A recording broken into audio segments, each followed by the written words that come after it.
Bueno, vamos a volver a hablar de esta cuestión que nos preocupa mucho y tiene que ver con las temperaturas extremas. Nacho estuvo contándote, informándote sobre esta movida que va a afectar a todo el territorio de Brasil, una temperatura inesperada para esta época del año y que, por supuesto, primero nos lleva a ver por qué se llega a esta situación, cuáles son las consecuencias de esta temperatura extrema y, obviamente, si esto va a llegar o no a la Argentina. Por eso, esta noche le agradezco mucho a Thaís Gadea Lara que esté con nosotros. Ella es periodista especializada en el tema del clima, el cambio climático, la ves aquí en el canal, por supuesto, sí. También.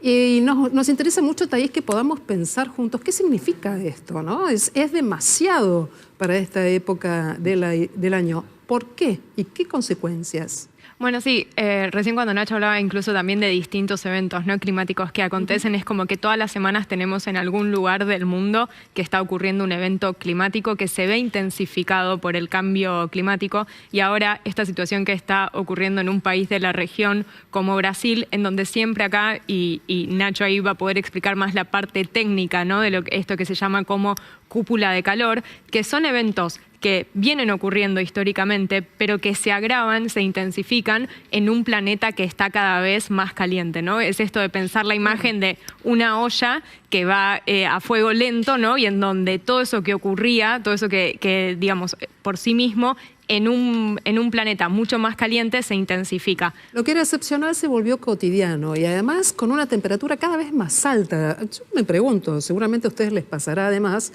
¿cuál es el límite para esa suba de temperatura y cómo vamos a hacer los humanos, la flora y la fauna para adaptarnos a esas situaciones?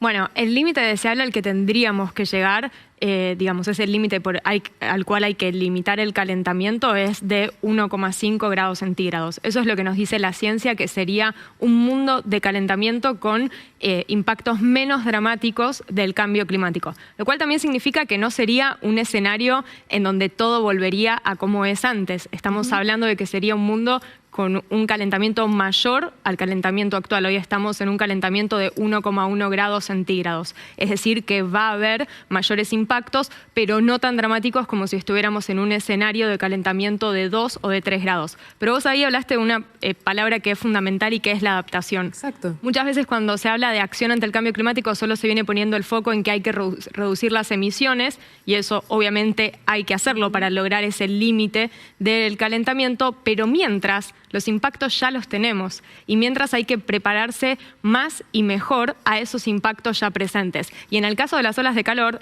lo hemos visto acá en Argentina, mismo en Buenos Aires, donde venimos de un verano en donde hubo el doble de eventos de olas de calor de lo que era el promedio para una estación de verano. Llegamos a 9 episodios de ola de calor. Bueno, cuando uno veía al mediodía 45 grados y gente haciendo ejercicio al aire libre. Y no lo podías creer. Ahí está fallando algo también en la comunicación porque las olas de calor encima estamos hablando de unos eventos climáticos extremos más mortales, o sea, impactan directamente en nuestra salud. Entonces, más y mejores políticas de adaptación son fundamentales y en donde ahí hay mucho rol que tiene que ver con la comunicación de las políticas públicas, de los servicios meteorológicos nacionales y locales y también del rol de los medios de comunicación. Lo veo a Nacho, que está preparado aquí con nosotros, que estuvo trabajando mucho y estudiando mucho las cuestiones técnicas. Nacho. Sí, claro. La verdad es que lo que está pasando en Brasil se vuelve a repetir a la misma situación de la del 2020. Un gran sistema de alta presión que persiste y se denomina bloqueo atmosférico porque bloquea los sistemas de mal tiempo, las bajas presiones que puedan dejar precipitaciones y es por eso que persiste el cielo despejado, baja sequedad y temperaturas extremas.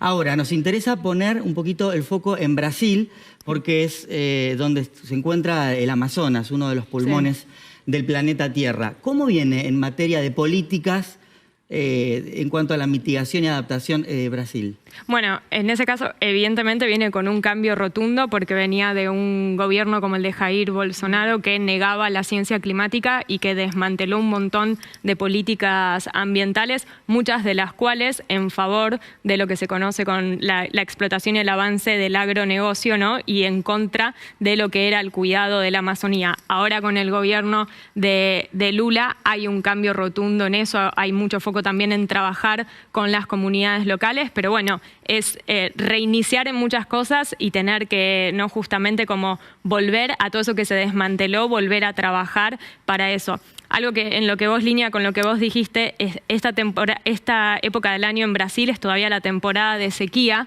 entonces por eso también se espera que haya incluso a veces temperaturas más elevadas que lo que se ve en el verano, porque en el verano hay lluvias. Lo que es preocupante y lo que decía el informe hoy del ITMET, del Instituto Nacional de Meteorología de Brasil, era el peligro que puede haber de incendios, porque al ser la temporada de sequía y con esta ola de calor excepcional que va a estar ocurriendo entre esta semana y la próxima, hay que tener mucho cuidado, ¿no? Sobre todo las causas, porque acá no es que ni la ola de calor per se ni el cambio climático es el que causa directamente un incendio. No, somos las personas. Somos exacto, lo que pasa es que ahí el fuego encuentra un escenario perfecto, ¿no?, para propagarse. Para no detenerse. Nacho. Venimos de una condición inicial complicada, esto de que ya es la situación extremadamente seca, con temperaturas altas, todavía no empezó la primavera, y que con el fenómeno del Niño, ese fenómeno que afecta a escala global, en las estaciones de primavera y verano se registran inferiores precipitaciones en la zona del Amazonas. Entonces,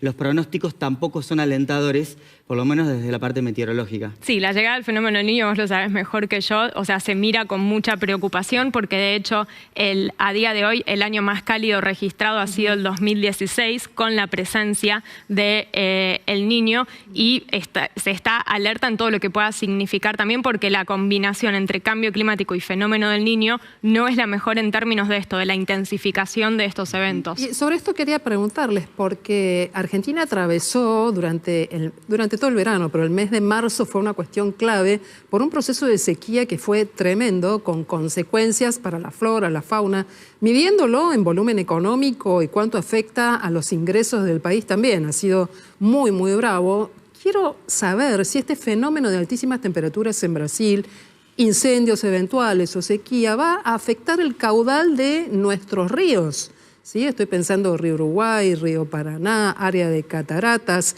y si ese fenómeno puede llegar aquí a la Argentina. ¿Cómo lo ven ustedes? ¿Qué es lo que se puede anticipar sobre esto? Bueno, las nacientes de los ríos va a llover muy poco, donde nace el río Paraná o donde nace quizás el río Iguazú, pero como se espera que precipite bastante sobre el norte de Argentina, el norte de Uruguay, donde ya empezó a llover y ya hay complicaciones desde hace 2 o 3 semanas, ahí va a continuar la lluvia. Entonces lo que es la cuenca media de esos ríos van a tener aporte de agua. O sea, ¿podríamos estar un poco complicados? Sí, pero no como estuvimos en el 2020 y en el 2021, que había sequía en la cuenca baja y media de todos esos ríos.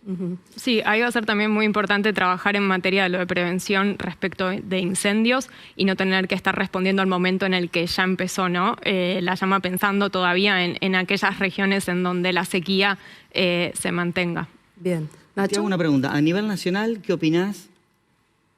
¿Cómo estamos? ¿Cómo estamos? Bueno, hoy hubo una buena noticia que fue la ciudadanía argentina la que votó que ambiente ingrese como uno de los temas. Exacto, va a ser en el segundo debate el que se va a realizar aquí en la ciudad de Buenos Aires. No estaba entre los principales temas, pero todo esto que estamos hablando requiere de acciones climáticas y es fundamental ahí que los tomadores de decisión basen sus políticas en la ciencia climática, y para eso lo más importante primero es aceptarla y no negar la ciencia. Perdón que te interrumpa un segundito, pero esto es muy interesante. Cuando vos tenés candidatos que o este tema no lo tratan o lo ponen en quinto plano, claro, tenemos muchos temas preocupantes, pero lo ponen en una escala de valores de quinto o sexto lugar, y otros candidatos que directamente lo niegan. Así que me parece que va a ser interesante escuchar esas posiciones, y en todo caso, si de pronto alguien te dice a mí el cambio climático no me gusta, o si hay que privatizar los ríos, se privatizan, digo, todo este tipo de cuestiones. ¿Alguien se animará a esto?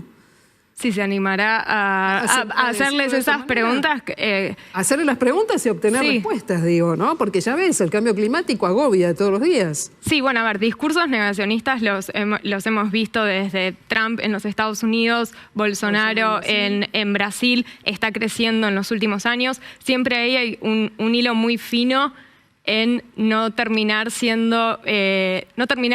difundiendo el mensaje negacionista y que desinforma. A un discurso negacionista siempre ir con lo que nos dice la ciencia. Acá no es una cuestión de creer o no en el cambio climático, es que no están aceptando la ciencia climática. Hay una ciencia probada que nos viene diciendo que nuestras actividades, nuestro modelo basado en la explotación de combustibles fósiles y de usos intensivos del suelo, está generando emisiones cada vez de forma más creciente y está produciendo cambios drásticos en lo que es el sistema del clima. Y eso nos está impactando. Y vos hablaste antes de la variable económica. No actuar ante el cambio climático, no tener políticas basadas en ciencia climática, nos va a terminar saliendo más costoso que sí actuar. Por eso es importante que esté en el debate, pero sobre todo también que estén las propuestas. Acá en el canal, y lo pueden encontrar en el canal de YouTube del Canal de la Ciudad, hicimos un análisis de las propuestas climáticas de los candidatos, en donde, como vos decís... ¿Encontraste?